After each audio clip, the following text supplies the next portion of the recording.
איזה הפתעה יש לי לראות את הפנים היפות של הרב שרון, ידיד נפשי, הרב מוישה. איזה כיף לראות את הרב מוישה האהוב שלנו, דיין המצוין, סלי הצדיק, חננאל בוסקילה, לאז'יש, משה עובדיה. אני קורא לו דוקטור משה, הדוקטור של פנמה, אין כמוהו בעולם, ורבי ברם, ורבי שלמה שלנו האהוב הצדיק, והמזוזה של כל מיאמי, יונל. איזה חמודים אתם, ואדם, אדם, והוא עושה רצח רבי אדם,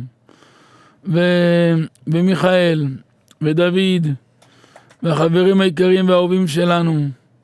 איזה כיף לי, שמחה גדולה יש לי לראות אתכם, שמשמח אתכם, שמחת בניכם ובני בניכם, בבריאות, בשמחה, בנחת, בשלווה, אמן, כן, יהי רצון.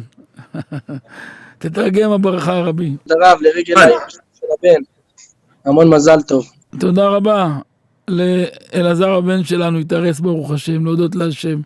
תודה להשם, ובשמחות שלכם בקרוב, ובחופה של מיכאל, הרוקח שלנו, וכל אחד מהחברים שהגיע הפרק שלו, צ'יק צ'ק. מברוק הרב, מברוק. אמן. שני לשני, אני אראה אתכם כאן בארץ ישראל בחתונה. The rabbi wanted to express how overwhelmed with joy he is when he sees our faces. He was able to read the names of all the names that are there written in Hebrew. He's able to read it and to give a personal blessing. He gave us a blessing to be happy, that Hashem should gladden us, make us happy, give us health. As everybody was saying hello to him, he also let us know that his son got engaged, Baruch Hashem, and that we wish him a mazal tov and all the best. And he also let us know that if we find ourselves in Israel on February 2nd, we are all welcome to that event, to that wedding. ברשות רבותיי האהובים, השבת אנחנו נקרא פרשת ויישב. אמרו רבותינו הקדושים, זה מסר גדול מאוד. מסר גדול מאוד. לעולם, אל ישנה אדם בינו בין הבנים. שבשביל משקל שנס אלוהים מילת שנתן יעקב ליוסף יותר משאר בניו, נתקנו בו אחיו ונתגלגל הדבר וירדו אבותינו למצרים. תודה רבה. שימו לב דבר שהוא יסוד גדול בחינוך ילדים. מי שמחזיק את זה ביד זה קלף גדול שיזכה אותו להצלחה עצומה בילדים. תראו כמה אנחנו עמלים מבוקר עד ערב, מנדדים שינה מהעיניים בלילות ובימים, רצים אחרי הפרנסה ואחרי כל מיני עניינים. תכלס הכל בשביל הילדים העיקריים. זה העיקר, וטעם עלינו אלא הבנים. בסוף חס ושלום לעשות טעות איתם, זה לא משתלם. אם הם המרכז של העולם שלנו ושל החיים שלנו, אסור לנו לעשות טעות. אסור לנו בשום אופן לעשות טעות. חייבים להיות מאוד מאוד ברורים. ולהרוויח את הילדים. הדרך להרוויח אותם היא רק על ידי זהירות הרבה באופן ודרך החינוך שלהם. החינוך היהודי הטהור שמלמד אותנו הגמרא במסכת שבת דף י', אף פעם לא לעשות אפליות ביניהם. גם אבא ואמא שרוצים להצליח, אף פעם לא רק לא יעשו אפליות, אף פעם גם לא יעשו בינם לבין עצמם השוואות. אתה אבא, את אמא, אל תעשו בכלל השוואות. אתה יודע, יש לך בלי עין הרע 10 ילדים, בן פורת יוסף. אף אחד לא דומה לאף אחד. אפילו יש לך תאומים, הם שונים בתכלית זה מזה. אף אחד לא דומה לאף אחד. אני אומר לכם רבותיי, אף אחד לא דומה לאף אחד. מתי שאתה מתחיל להשוות, בלי להתכוון, אתה כבר סותם הרבה נתיבים. אותו דבר, לפעמים מחנך בכיתה, מורה, רב, מורה, גננת, מקטלגת ילד. אתם יודעים מה זה מקטלגת ילד? ילד הזה מופרע. הוא באמת לא ילד מופרע, הוא ילד טוב. אולי הוא עבר איזשהו מעבר קשה, אולי הוא נתון לאיזושהי סיטואציה לא נעימה, פחות נעימה שעוברת עליו, אולי זו תקופת מעבר בבית, יכול להיות הרבה סיבות. המציאות שהיא מדביקה לו תווית, מופרע, אפילו יותר מזה אני אגיד לכם, היא לא אומרת שהוא מופרע, היא חושבת במוח שלה, הילד הזה מופרע. היא קטלגה אותו במוח שלה שהוא מופרע. יהיה קשה מאוד לילד הזה להצליח. השנה הזאת, עשיתי ניסיון. לקחתי כמה ילדים מתלמוד תורה אחד, תלמוד תורה טוב, בארץ ישראל, ואני מכיר אותם ואת ההורים וכו'. פנו להם כמה שאלות, ופסקתי להורים להעביר את הילדים מתלמוד תורה X לתלמוד תורה Y. והבנים האלו ממקום פלוני למקום אלמוני. מבית ספר X לבית ספר Y, מנקודה X ל-Y. לכמה וכמה ילדים עשיתי זה השנה. וההורים עשו כמו שפסקתי להם. פתאום התגלה תגלית מופלאה. הילדים האלו התעלו בקנה מידה שאי אפשר לתאר. אני מדבר על ילדים שהם היו הכי חלשים בכיתה. בגמרא, אז בשבילם זה טורקית, זה שפה אחרת. בכל נושא היו הכי חלשים. אני אומר לכם, פתאום הילדים האלו נהיו עריות בחודשיים 3. יבוא מישהו שיגיד לי עכשיו, הרב, תנו בטח, לקחת אותו ממקום מצוין למקום נמוך. לרמה הרבה פחות. תפלו לי לשמוע. לקחתי אותם למקום ברמה פי 6, פי 7 יותר גבוהה. לקחתי אותם למקום שהרמה פי 6, פי 7 יותר גבוה, גם ככה הם צריכים להתאמץ. ולהיות שמה, מספר 1, מספר 2 של הכיתה מובילים תוך חודשיים 3, לא תוך 2. איך זה נעשה? היום ההורים לא מפסיקים לברך אותי על הדבר הזה. אבל מה השורש הזה, רבותיי? אתם יודעים מה השורש? הם הלכו למקום שהמחנך שלהם מסתכל עליהם בעין טובה. שבאו להגיד למחנך, תשמע, התלמיד הזה היה מאוד חלש בבית הספר הקודם. הוא אומר, אצלי כולם 100. אצלי אין פחות מ100. מראש הוא קטלג אותו כמספר 100. אז התלמיד הגיע ל100. פתאום התלמיד רואה, וואי, אני קיבלתי 100. אני 5 שנים, אפילו פעם אחת לא קיבלתי 100. אפילו במקצועות פשוטים לא קיבלתי 100. איך פתאום בגמרא אני מקבל 100? איך אני מקבל פתאום במשנה 100? בנושאים כל כך כבדים ועמוקים ומפולפלים וחריפים. מתברר שפה המחנך יש לו עין טובה. והמחנך כל הנשמה שלו רק בחינוך. כל הלב שלו רק עם התלמידים. לא מעניין אותו כלום, מעניין אותו המתיקות שיהיה לתלמידים בתורה. הוא שם את הלב שלו. מה התוצאה? הילדים מתעלים. אתם יודעים למה? כי הוא נותן להם מקום בלב שלו.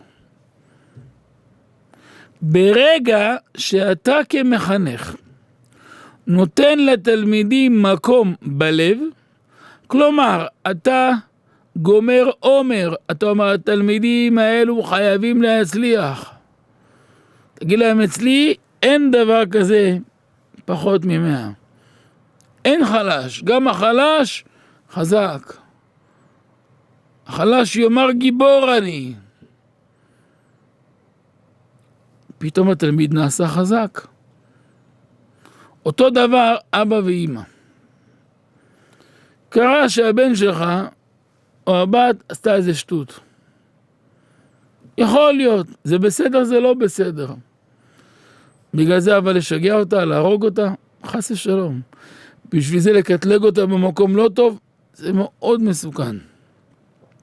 או טעות אכזרית, סליחה על הלשון החריפה, שעושים הורים, שמתנים את האהבה שלהם לילד, ואת הכבוד שהם חולקים לילד, ואת התשומת לב של הילד, בהצלחה שלו בלימודים.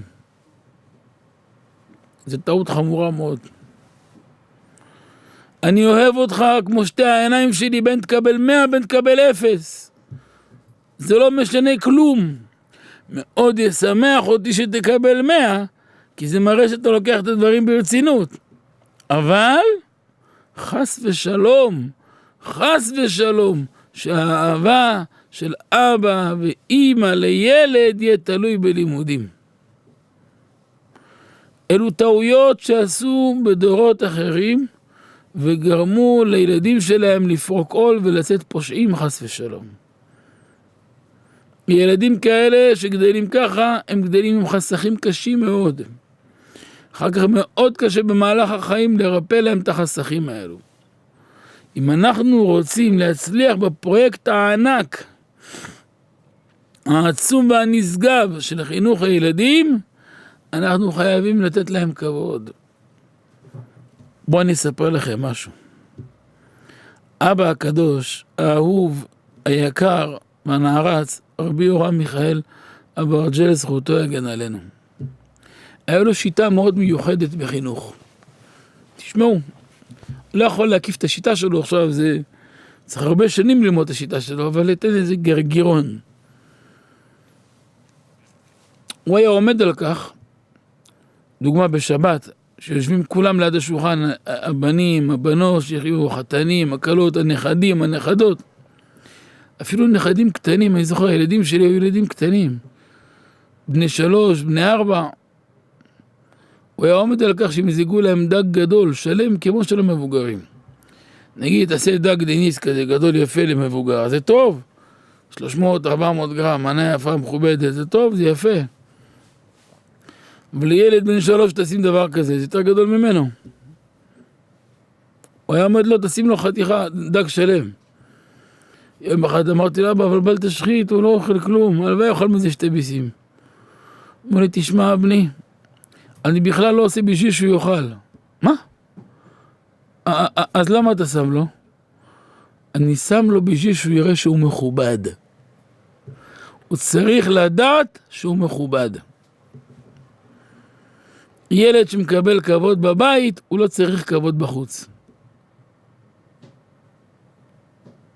ראיתם איזה תפיסה? ראיתם איזה תפיסת חיים? ילד שיודע שהוא מכובד אצל אבא ואמא, הוא לא מחפש כבוד בחוץ. אולי הוא מתחיל קידוש, עד שלא יורה כיסא לכל ילד. אין דבר כזה ילד על הברכיים. מה פתאום? מה, לא מגיע לו כבוד? גם הוא לא אוכל, שים לו צלחת. לא נורא, שילך אותה, לא נורא. זו תפיסה אחרת. הם אנשים כל כך מתים על הכסף. כל כך חביב עליהם. לא, חבל. חבל מי שמת, לא חבל. ילד שגדל עם כבוד בבית, הילד הזה לא חוטא. הילד הזה לא עושה טעויות בעתיד. הילד הזה יצא שבע. הילד הזה לא מאכזב. הוא לא מאכזב. ותשמעו לי, אח שלכם, ילדים שמקבלים כבוד בבית, נכון? בפרופורציה הנכונה, הם לא מאכזבים. הם לא רק לא מאכזבים, הם משמחים מאוד. הם משמינים את ההורים שלהם בנחת, במפורת יוסף. זה ילדים שלעולם לא יחטאו. גם מכרי זהב ימציאו להם, הם לא יעשו חטא. הם נאמנים להשם, נאמנים לתורה, נאמנים לקדושה וליראת שמיים. זו הסיבה אחת. כי כיבדו אותם.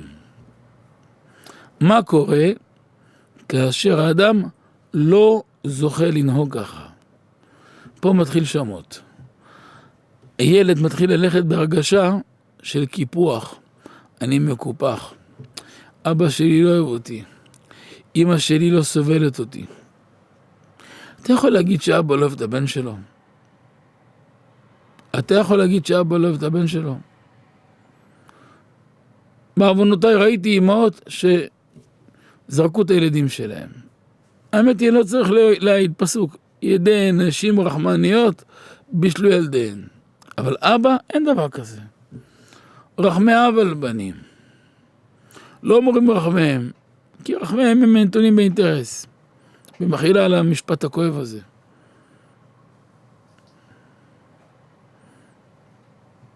זה דברים נוקבים מה שאתם שומעים. אם נדע את דברי הגמרא כאן, בפרשה שלנו, על יעקב אבינו, קודש הקודשים, שלמות של האבות, יוסף הצדיק, שלמות של השבטים, טיפה גרם, רבותיי, יעקב תפר לכל הבנים גלימות. זה מה שהיה מקובל אז, חליפות מכובדות, נגיד איזה גלימות כמו שמאלות כאלה, שלביות מאוד יפים. נגיד לכולם היה חוט של כסף, וליוסף היה חוט של זהב. לא זהב דור, צבע. זה רק משהו כאילו סתם חיבה יתרה.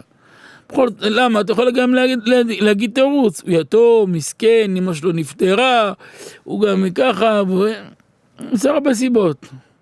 לשמח אותו, להשלים לו חסכי ילדות. רבותיי, זה לא עזר. נוצרה קנאה. מה התרופה של הקנאה? נתגלגל הדבר, וירדו אבותינו למצרים. חברים אהובים. זה מסר מאוד מאוד נוקב. זה מסר מאוד מאוד חזק. אז מה הבנו, חברים? הבנו כאן משפט מפתח לחיים.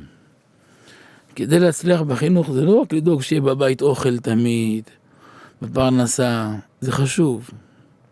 אבל מאוד מאוד חשוב המושג דימוי עצמי של ילד.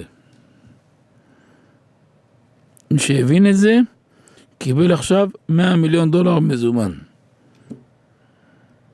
בכבוד הרב שרון. Rabbi wanted to speak about this week's Parashat that we're going to be reading on this Shabbat, Parashat Vayeshev. And there is a huge message to be learned from this particular parasha. The rabbi wanted to start off bluntly with a rule, something that we should all know, that a person should never play favoritism in his own home. That he should never make any sort of differences between one child and the next. As a matter of fact, in this week's parasha, we see that because Yaakov did that, by favoring Yosef, by giving him the multicolored jacket, from that event of just giving him a piece of clothing, we saw that our ancestors had to go all the way to Egypt and go into enslavement and everything that came out from that.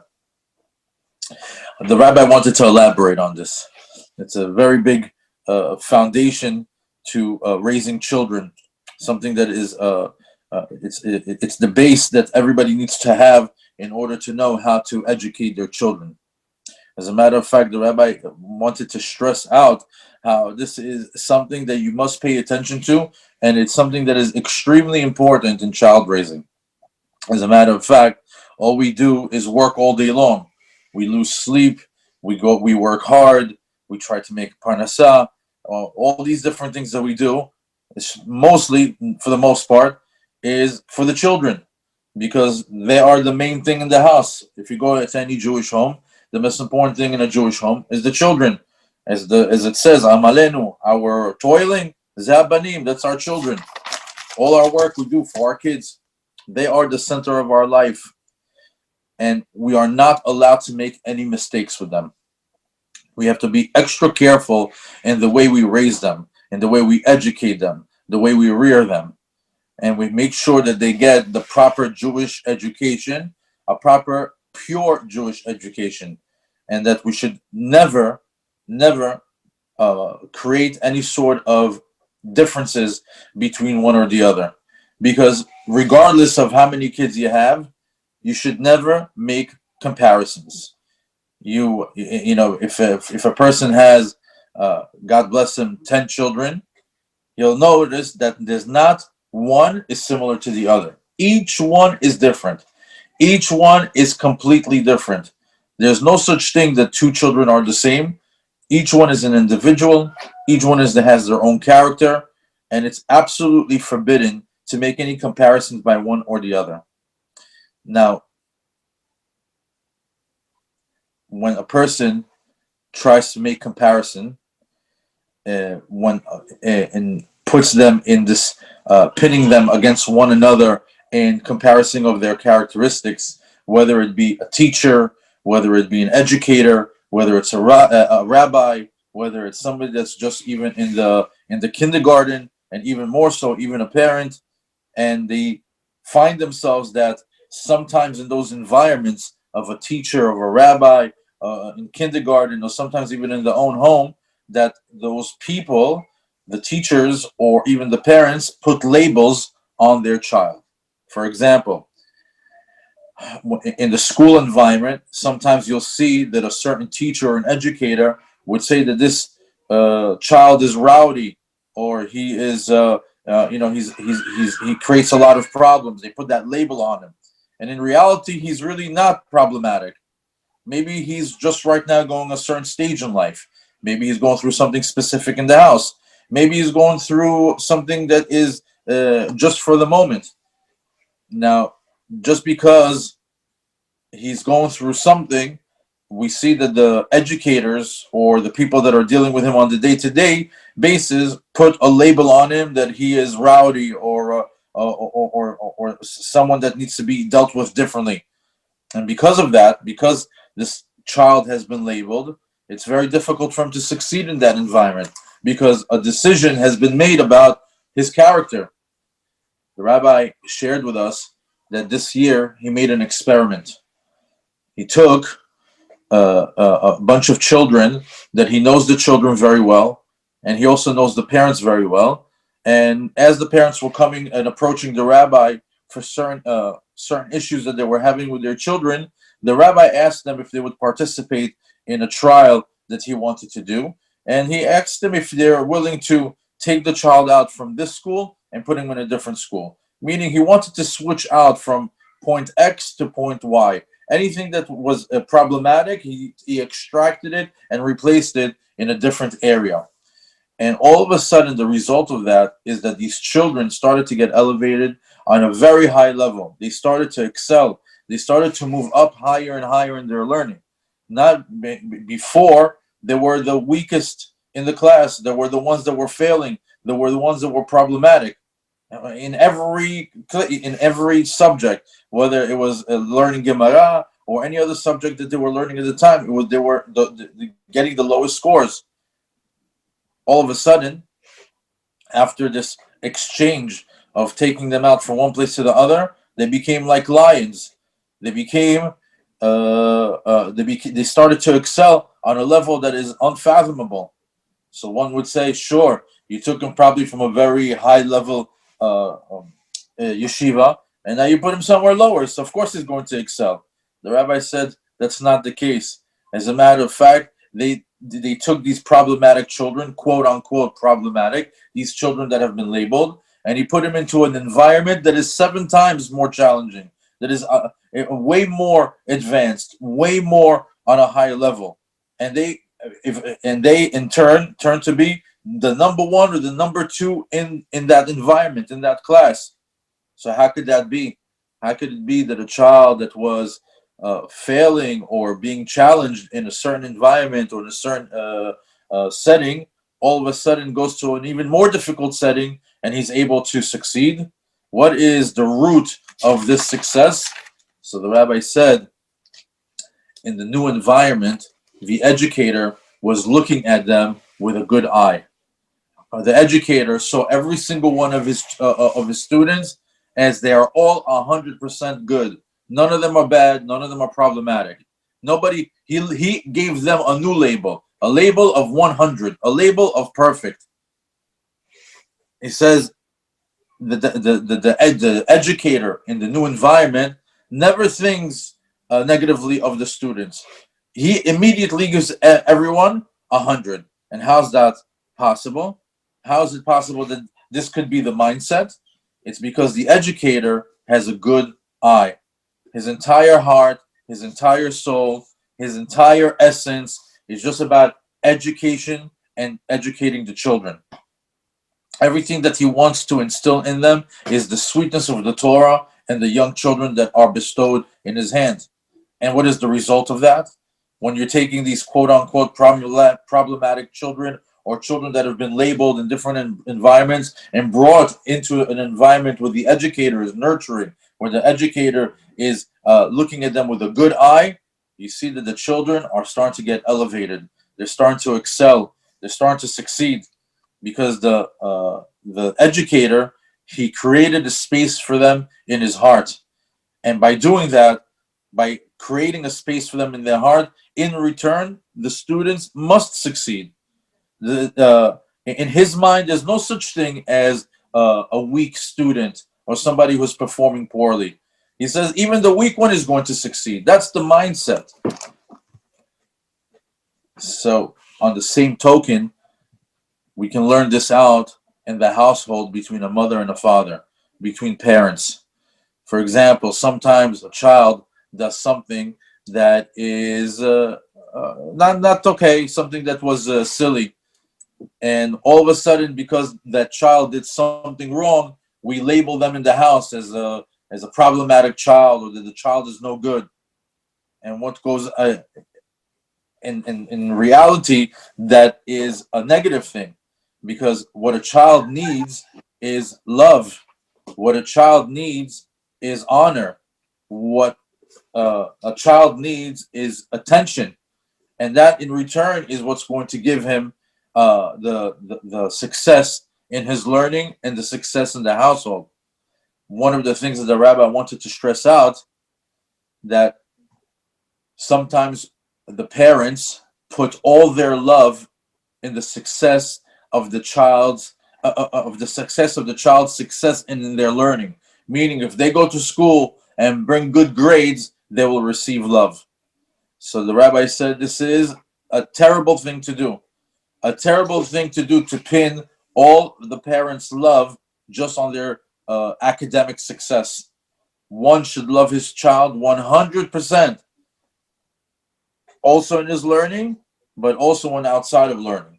Meaning that the love is not pinned upon academic success. The love of a parent is the love of a parent, and it's unconditional. The rabbi stressed out and warned us that chas v'shalom, God forbid, that the love of the mother and the father should be pinned on academic achievements.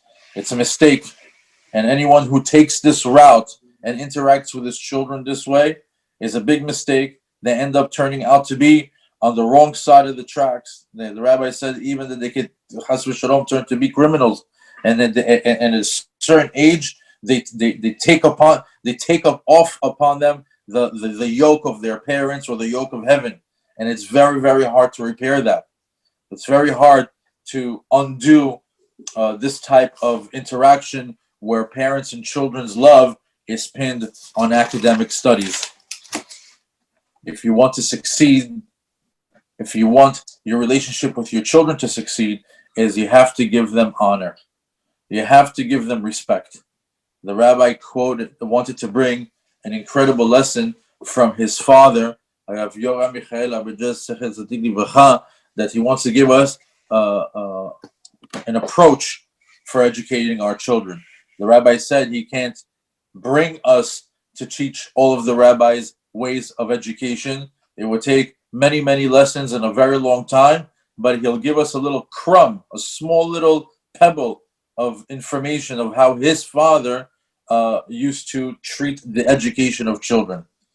He brings a story that when they would be over on Shabbat, and they were sitting at the table, and the table is filled with people. If it's the sons or the daughters or the in-laws, or if it's the the children with their husbands or their wives, and then you have the grandchildren. Obviously, the house is filled with a lot of different types of people. All the families there. And the rabbi would stress out that regardless whether the child is 3 years old or a teenager or an adult, everybody gets a full fish. Everybody gets a big size fish. Even though that little children, it'd be too much for them, meaning that piece is way too big for them, it's still made it a point that they all get a large size fish, just like an adult gets it. And the rabbi even said, he spoke to his father and says, "Isn't there over here bal tashchit? Aren't we wasting food? Surely that 3-year-old won't be able to eat more than 2-3 bites. Maybe we shouldn't waste it." So his father answered to him, "This is not about eating. I know he's not going to eat all that. This is not about whether he's going to eat that big fish or not. This is about showing him that we respect him, that he gets a big piece just like the adult gets piece." This giving honor, this giving respect to a child is what builds up their persona and builds up their character. And the rabbi wants to stress out this little exercise of giving honor to the child on the Shabbat table. In turn, yields that the child feels that he receives honor in his own home. And a child that receives respect in his home, he doesn't have to go outside to search for respect. He doesn't go outside to search for honor, because the honor and the respect that every person is in search of, especially the children in certain ages, he receives it at home. So he never feels that he needs to go elsewhere to receive it. He feels the honor and the respect giving in the comfort of his own home by his parents and family members. We know that sometimes people like to put the children on their legs, or they give him a different place. They say, "Oh, it's just a child. I don't want him to ruin the chair." They're super careful about their money. The rabbi says, and we never had that in our home. Everybody got a chair. Even the small little child got a chair. Out of honor, out of respect. Some people are worried so much about their money, they have no idea what it means to give a little child their own chair, the honor and the respect that they feel from that. And in turn, that child feels satiated. He feels like he received honor. And this type of child, he will never disappoint. This type of child will always give happiness. This type of child is going to be faithful to God, faithful to the Torah, and he's going to have the fear of heaven upon him. And all this is because he got respected in his own house. In contrast, what happens to a person that doesn't behave this way? What happens to a person who does the complete opposite with their children? The children start to feel the feelings of neglect. The mother either gives the feeling that she can't stand the child, or the child feels that their own mother can't stand them, or is bothered by them, or imagine that they even get a feeling that their father doesn't love them. A child that doesn't receive respect at home feels neglected and feels isolated from the mother and the father, and feels like there is no love from the parents. If we know what the Gemara mentioned about this week's Parashat, that Yaakov favored Yosef. It says that Yaakov gave the suits to everybody. Everybody got suits. Just everybody's suit had like a silver line, and Yosef's had almost like a golden line, meaning there was a minute difference between what he did to the rest of the children and to Yosef. And he could have given a lot of excuses. He could have said, it's because he's an orphan, because he's alone, he doesn't have a mother, let's make him happy. He could have come up with a bunch of excuses of why he did that. But it doesn't matter what the excuse is, because at that very moment when he used the favoritism between children, he created jealousy between the brothers. And from that little action that created this jealousy between the brothers, we see that it snowballed into all the selling of Yosef all the way to Egypt, all the way that we all had to move to Egypt, and then over there was the enslavement in Egypt. Over here, we have a very big lesson, very, very strong lesson. This is a master key to life that we have to internalize and understand the importance of it. That the child's identity, that self-identity of the child, the way that we build it up is the most important thing in the world. Giving the child his confidence, his honor, and respect is the most important thing in a household. This tip is worth $100 million to know how to interact with your child. אז ברשותכם, הנה לנו דברי הגמרא שאני קורא אותה עכשיו אחרי ההקדמה של מקודם. אם נקרא את הגמרא, יכול להיות שדברים יקבלו מבט הרבה יותר מיושב. לעולם על ישנה אדם בינו בין הבנים. אף פעם לא יעשה אפליות. למה? שבשביל משקל 2 סלעים מילת, שנתן יעקב ליוסף יותר משאר בניו, שבקטונת שלו היה טיפה יותר כסף, נגיד עוד $2 יותר, נתגלגל הדבר וירדו אבותינו למצרים. שורש הנפילה אצל ילד זה כאשר הוא מבין שאבא שלו לא מעריך אותו.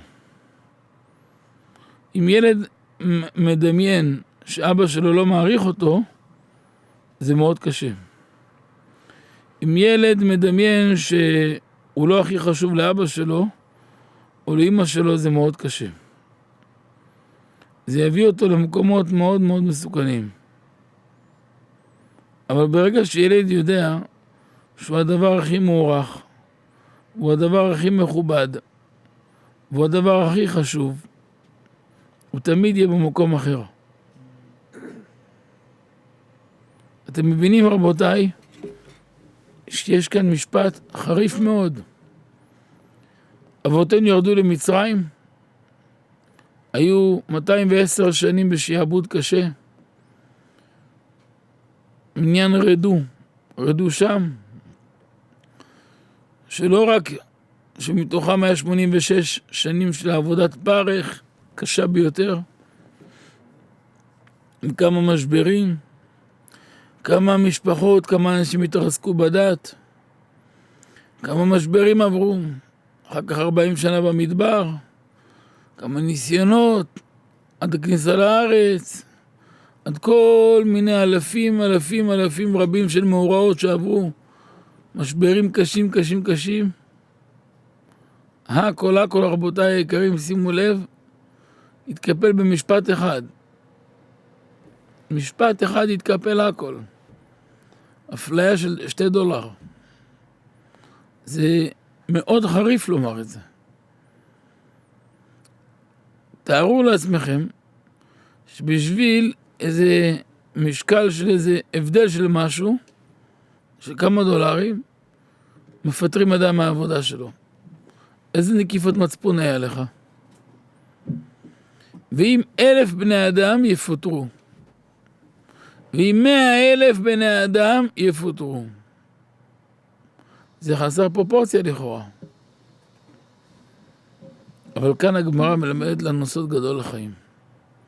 מי שרוצה להצליח, חייב א', לקחת את הילדים בראש מעייניו.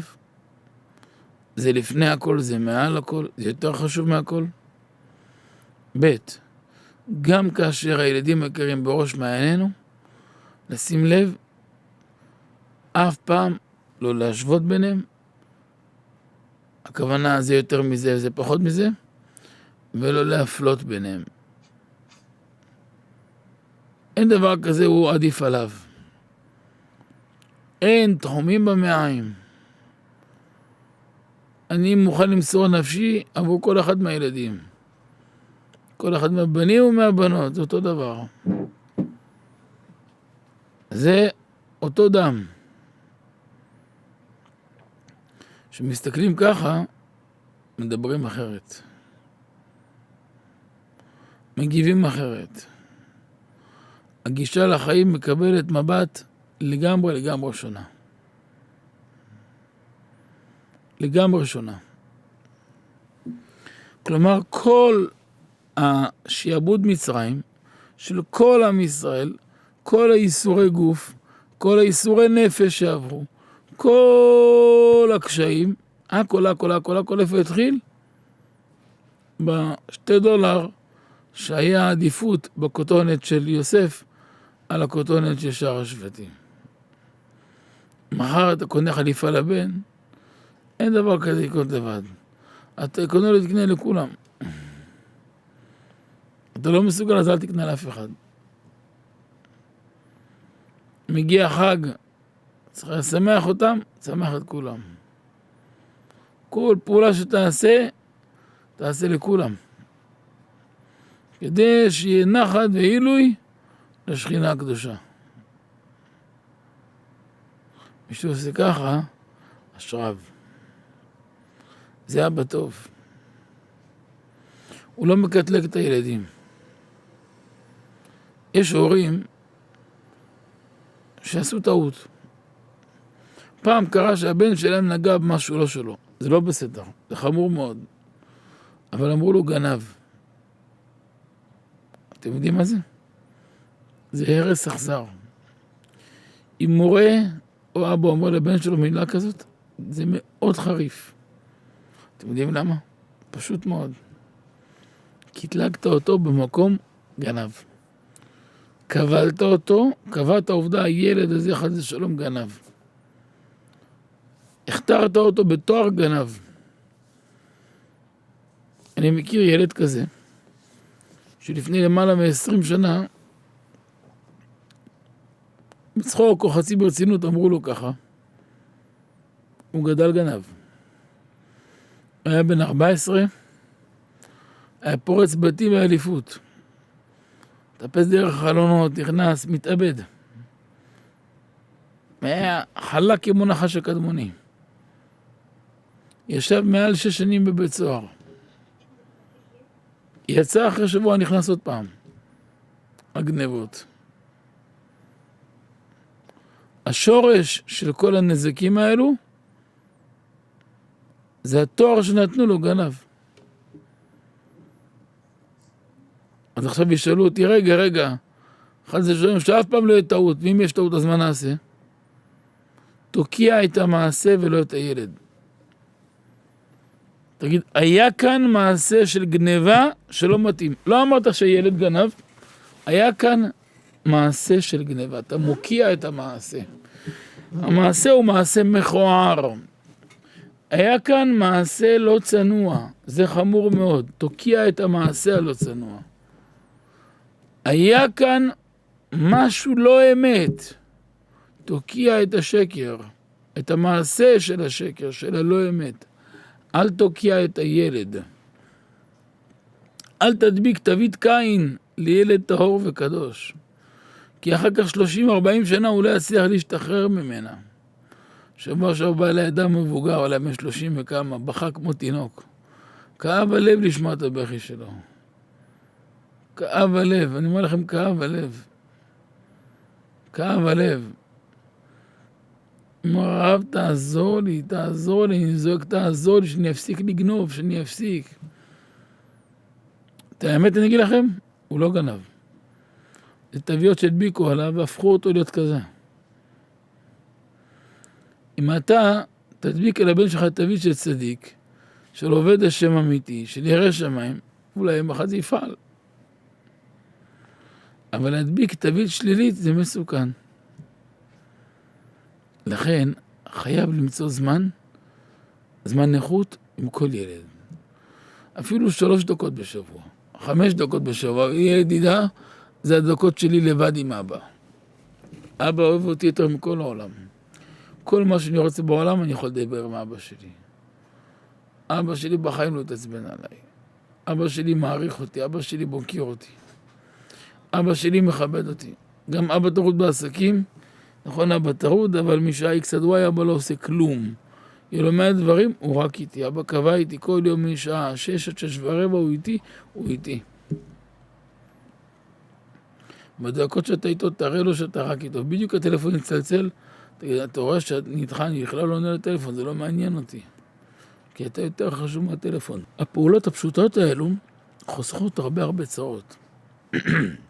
זה יוצר קרקע בטוחה ויציבה, חסונה, חזקה מאוד בנפשו של הבן, בנפשה של הבת, בנפש הילד. ילד כזה יכול לעלות, להתעלות, ויצליח מאוד. ממש יצליח. ממש יצליח. אסור לפספס. מי שהבין זה, הוא הופך להיות אדם שמח. זה כלים גדולים בחינוך אתם שומעים היום. גם אם לא כולם חושבים שזה פרקטי, תזכרו את זה. כולכם תגיעו לזה מהר מאוד. אתם תצטרכו את זה כמו אוויר לנשימה. והגמרא ממשיכה. גמרא מגילה דף ט"ז עמוד ב'. לכולם נתן לאיש חליפות שמלות, ולבנימין נתן 5 חליפות שמלות. אפשר, שואלת הגמרא, דבר שנצטער בו אותו צדיק ייכשל בו. יוסף עבר את כל המשברים והניסיונות, בגלל שאבא שלו נתן לו קצת יותר. אז עכשיו הוא נותן לבנימין יותר מהם. איפה השכל? חילה. איפה? למה הוא עושה דבר שיעורר קנאה? מה היו לו חכמים?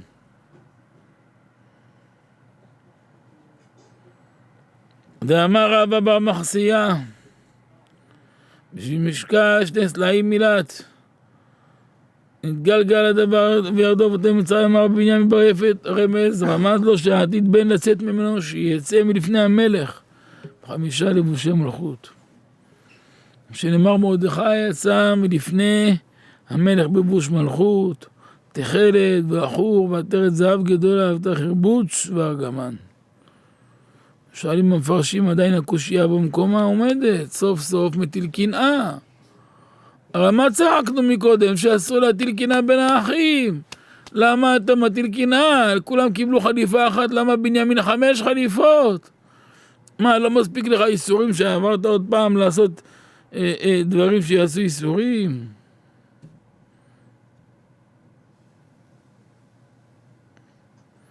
אלא שנתן לו 5 ו300 כסף. למה? למה זה לא קנאה? זה פיצוי על הבושת. הוציאו עליו שם רע שהוא גנב. צריך לפצות אותו על עוגמת נפש, שאמרו עליו שהוא גנב זה גביע. אמרו עליו שהוא גנב, עכשיו צריך לעשות פיצוי. זה מלמד אותנו, אם חס ושלום אדם טעה באיזה ילד, והתייחס לא טוב, חייב לפצות אותו. אסור להגיד לא נעים, זה לא הכבוד שלי, אין דבר כזה לא הכבוד שלי. חייב לכבד אותו.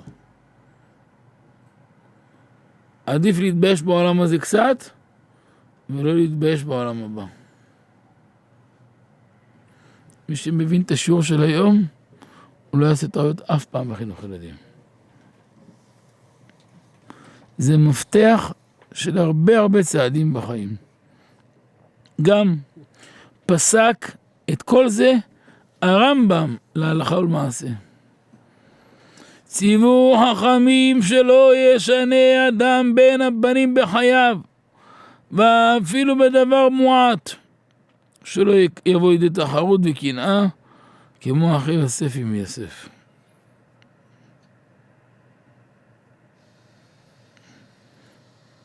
אז למדנו עכשיו שמהיום שאנחנו ניגשים לילדים, קודם כל ניגשים אליהם מכל הלב ומכל האהבה, זהירים בכל תווית שמדביקים עליהם, שאחד זה שלום אף פעם לא להדביק תווית לא לעניין, ומדברים עם כל אחד בהרבה כבוד, ואחד זה שלום אף פעם לא לעשות, אחד זה שלום אפליות.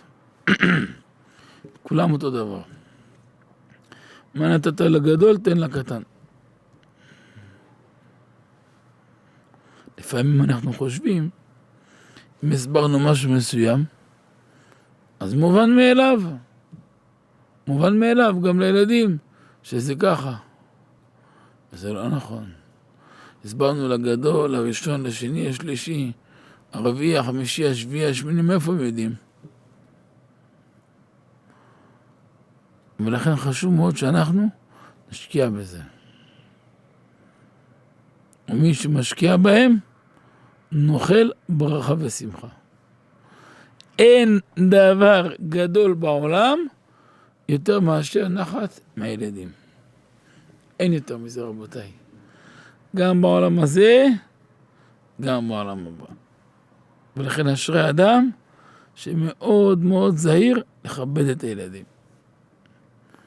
אז אני מברך אתכם, ומתפלל גם עלינו כולנו, שנזכה תמיד לכבד את הילדים, ולתת להם הרבה מקום של כבוד, להשביע אותם בבית, כדי שאף פעם לא יפתחו עיניים בחוץ.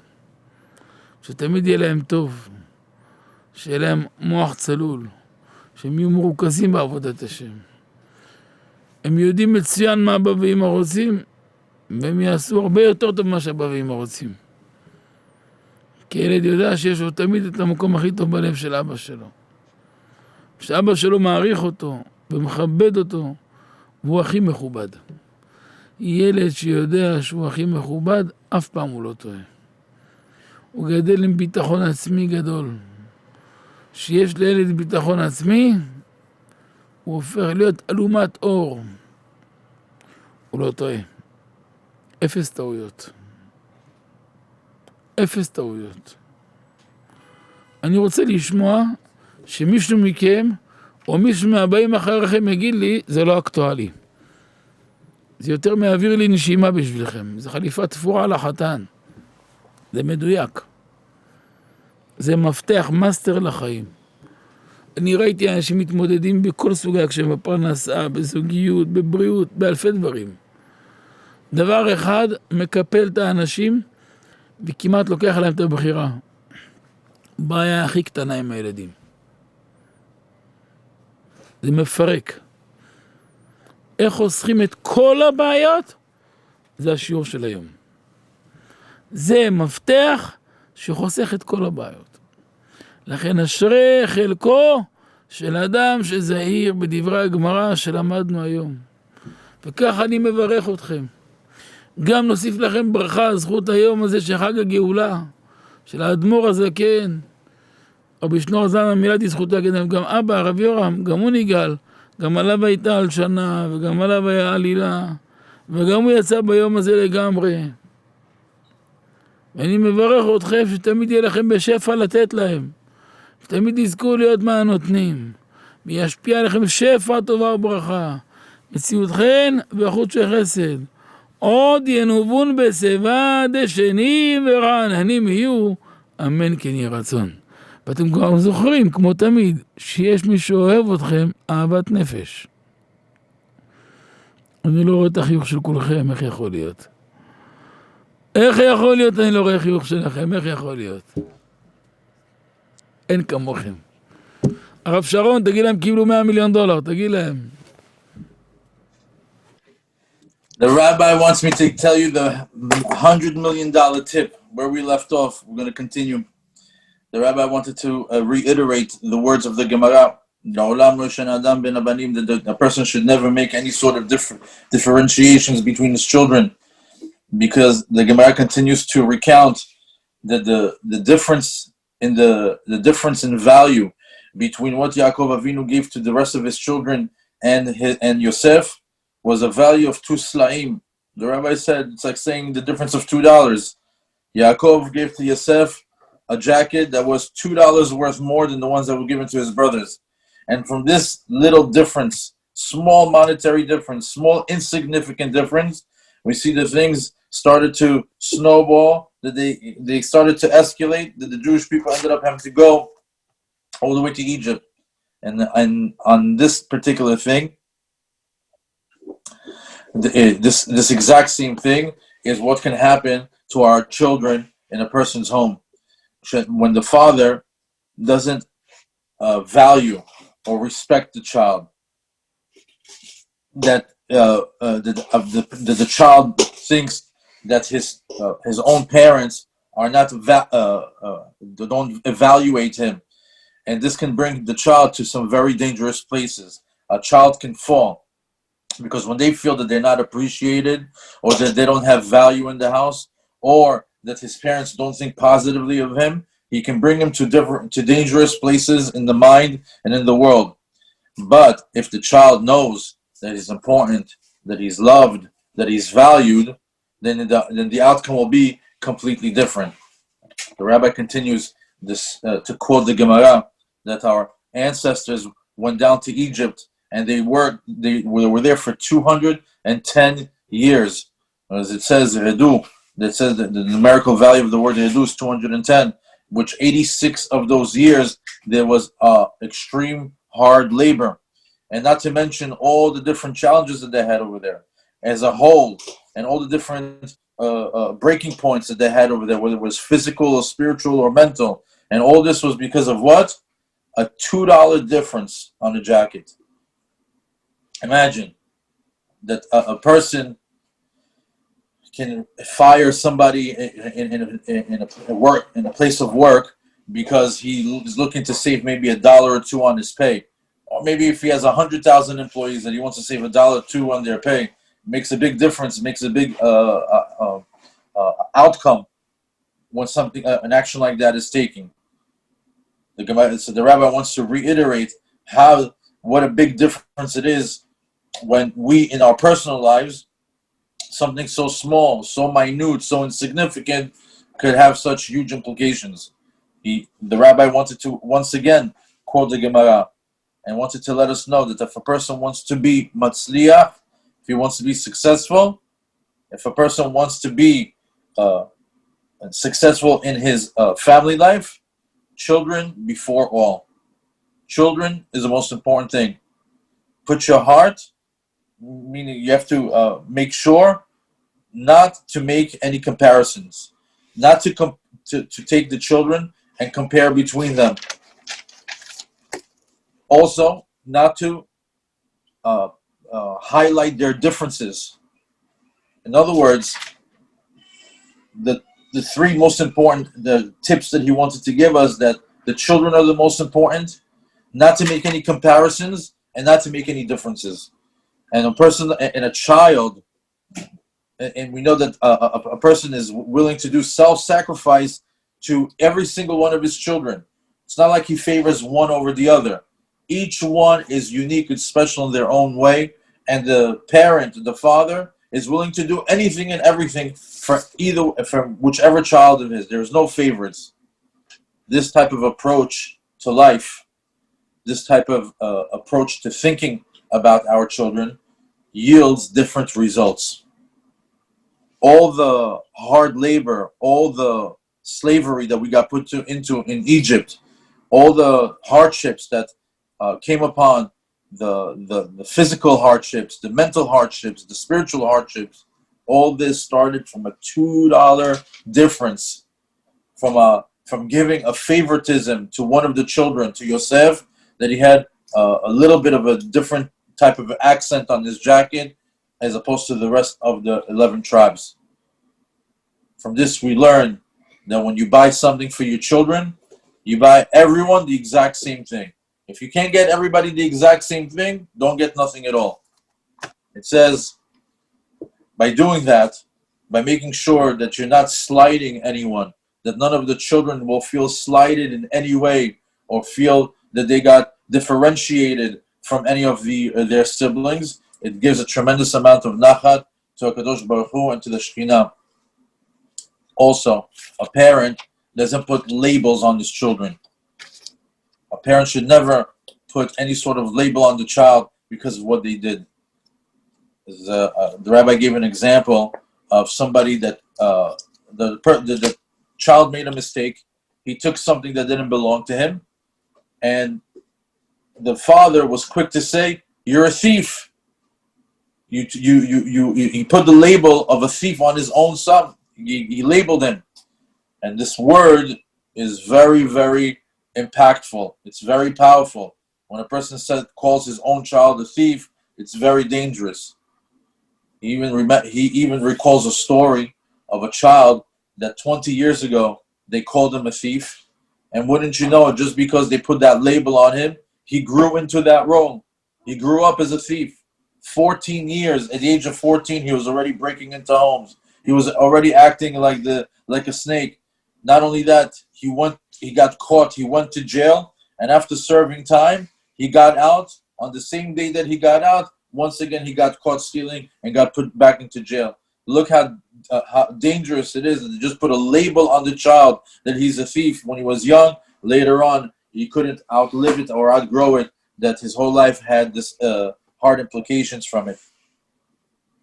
So what do? Should you be faced with such a situation that a person's child took something, a person's child maybe stole something or took something by mistake? So the rabbi is saying it's very, very important that we say that we give the emphasis on what happened and not the emphasis on the child. He says what happened here is there was a theft, and a theft we don't agree with, and a theft is something that we can't tolerate. The action, the stealing, that's not good. The stealing, that's not truth. The problem here is the action, not the child. It says, if you put the emphasis that the child is the problem, that the child is the thief, that the child is the robber, he says 30, 40 years, it's not going to be very hard it's going to be very difficult for the person to come out from that labeling. The labeling that we put on children when they're very, very young have very, very hard repercussions later on in life. So you have to be very, very careful and to constantly highlight the act that is wrong, not the person that did it. The rabbi continued to share an additional story of a person that just recently came to him, and he cried so much. He was crying, it was heart-breaking to hear an adult crying so much. And the person came to the rabbi and he told him, please help me. I can't stop stealing. And the rabbi said, the truth is that he's not a thief, he's not a robber. The only thing is that, so many people have put so many labels on him that eventually he lived up to the labels that other people put on him. He says, when you put a tag on somebody, if you're going to put a label on someone, put the label on of a tzaddik, of a righteous person. Let him live up to that rather than to live to something derogatory. A person must find a quality time with their child. A person must give a one-on-one attention to his child, even if it's 3 minutes a week, even if it's 5 minutes a week, or if you can do it even 3 or 5 minutes a day. Each child, every single child must have alone time with his father in order for a strong relationship to be forged. And in return, the child knows that Abba values me, Abba loves me, Abba respects me. Abba knows that this is my time and my time only. That even if during this time there's a phone call, to make it a point to say, this is a very important phone call and I'm not going to pick it up because you are more important to me than the phone call that is coming in. By doing that, you're able to solidify the relationship with your child and able to solidify the child's character and personality and self-confidence. The rabbi said this type of interaction, this type of attention from a father to a child gives a very strong persona to the child. It fortifies the child's persona in a very young age, and this type of interaction allows the child to go higher and higher in his growth, and he's able to succeed on a very high level. And whoever understands this, whoever understands and grasps this way of life, this way of thinking, the way of educating your child, is going to turn into a very happy man. And the rabbi says, remember this lesson. You think it's a very elementary lesson. You think it's a very basic lesson. He says, one day you're going to realize that you're going to need this lesson the way you need air. It's something that every person is going to need in their life at one point in their life. The rabbi continued to quote the Gemara of Masechet Megillah on the 16th page on the second side. It says that since we just learned the story of Yosef and the favoritism from Yaakov to his father, it says that Megillah brings the story of how Yosef favored Binyamin. that at the end, when Yosef was giving gifts to his brothers as they went back to Yaakov, they all got one set of suits, and Binyamin received 5. Now, you know that Yosef, because of this, because of the favoritism, he went through all these trials, all these difficulties, all these tribulation, because of the favoritism. And now you, Yosef, when you're in a position to be with your brothers, you are also doing favoritism with your brother Binyamin. How's this possible? Where's the thinking over here? You're obviously invoking jealousy between the brothers. So we know that the reason why Yosef gave these 5 suits to Binyamin and not to his brothers is it's in order to signify the 5 clothing pieces of a king. That we know that Mordechai, from the story of Purim, comes from the tribe of Binyamin, and this is to signify that Mordechai is going to come out with the clothes of royalty. When the clothes of royalty are 5 pieces of clothing. So you could say, okay, that's a good reason of why Yosef gave the 5 different 5 portions to Binyamin over giving 1 portion to his brothers. But even more so, even though if you can accept that, but it still invokes jealousy. It still it shows favoritism. The brothers received 1 versus Binyamin receiving 5. So how could this be? Is Yosef actually repeating a mistake that he himself experienced? It says that Yosef gave to Binyamin not only 5 suits, but also 300 kesef. He gave him also 300 coins or 300 monies. And why would this be? Why would he receive 5 suits and 300 coins?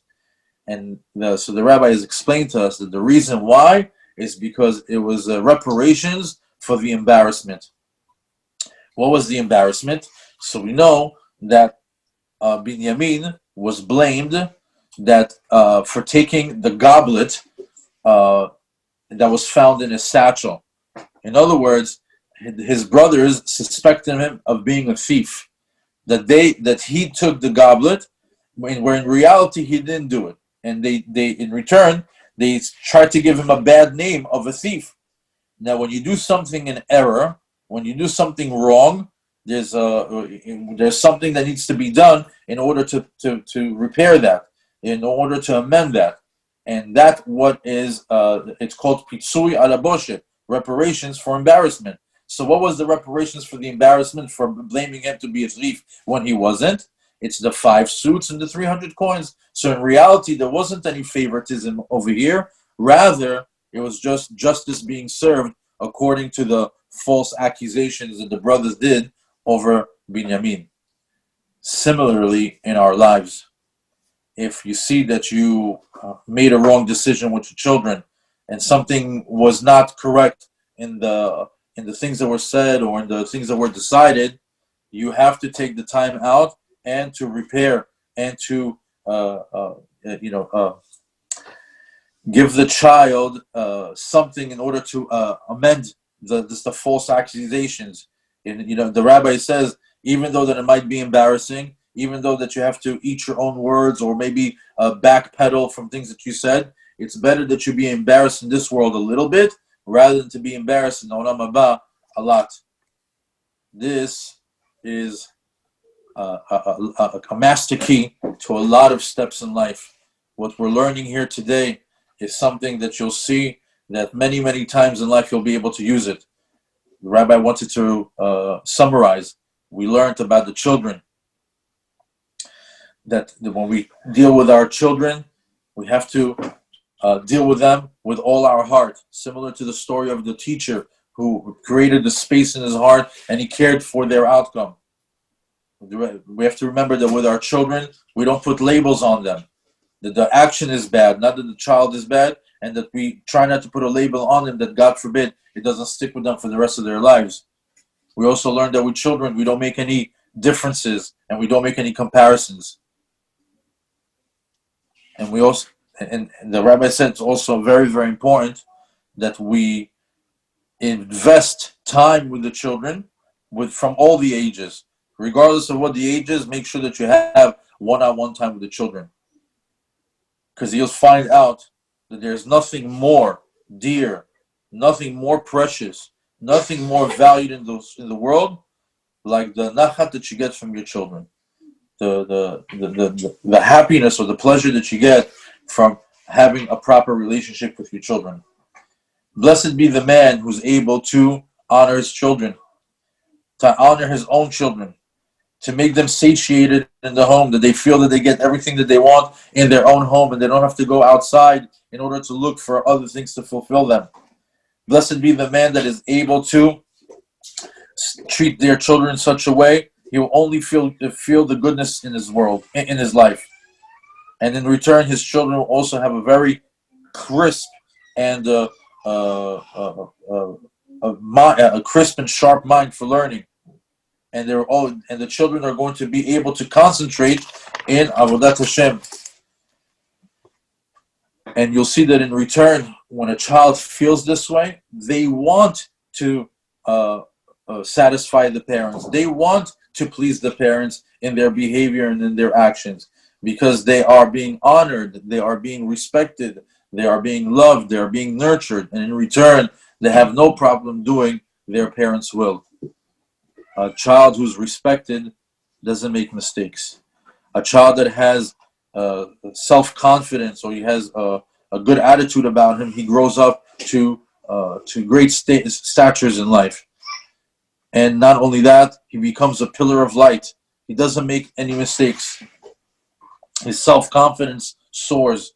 His identity becomes one that makes no mistakes, and he becomes respectful in his own right.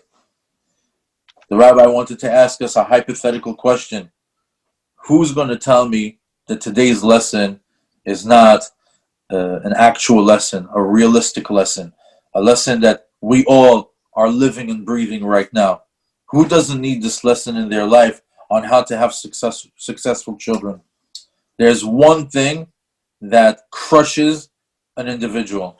There's one thing that crushes people to the ground. One thing that they cannot cope with is when parents have problems with their children. They can be successful in any area in their life. They can even fail in any other area in their life. But as soon as they fail with their children, that crushes them to the floor. So how do you save yourself from such troubles? How do you save yourself from getting to such a point of a problem? That's exactly the learning that we did today. And this entire lesson today is what saves you from not having problems with your children. The rabbi wanted to bless us. And he also mentioned the Rabbi Shneur Zalman, and he mentioned also his Rabbi Yoram, that they all went in this way, and they all had these lessons that we can learn from.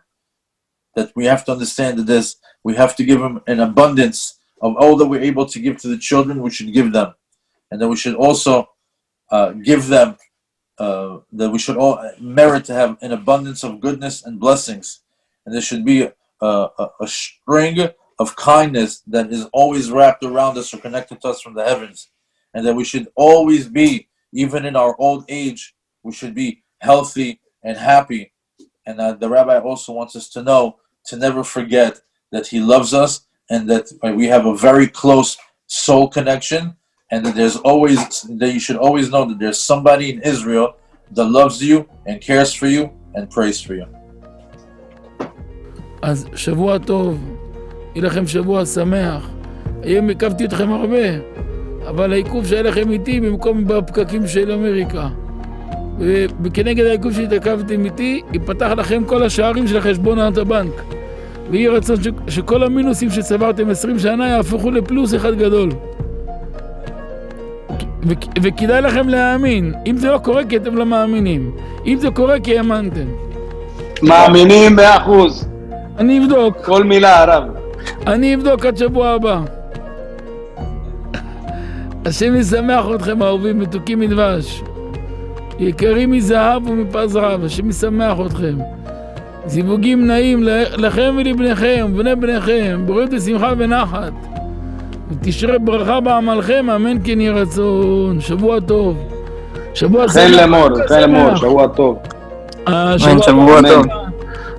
חן לאמור, שבוע טוב, שבוע טוב. כן, אפריל שבוע טוב. יונל, תגיד להם אפריל לחנוכה, יונל. חג שמח. חגי תבוך. בהצלחה, שבוע הבא, יום ראשון כרגיל, בעזרת השם. בעזרת השם. תודה רבנו, חזק וברוך. שמח אתכם, להתראות. חן לאמור.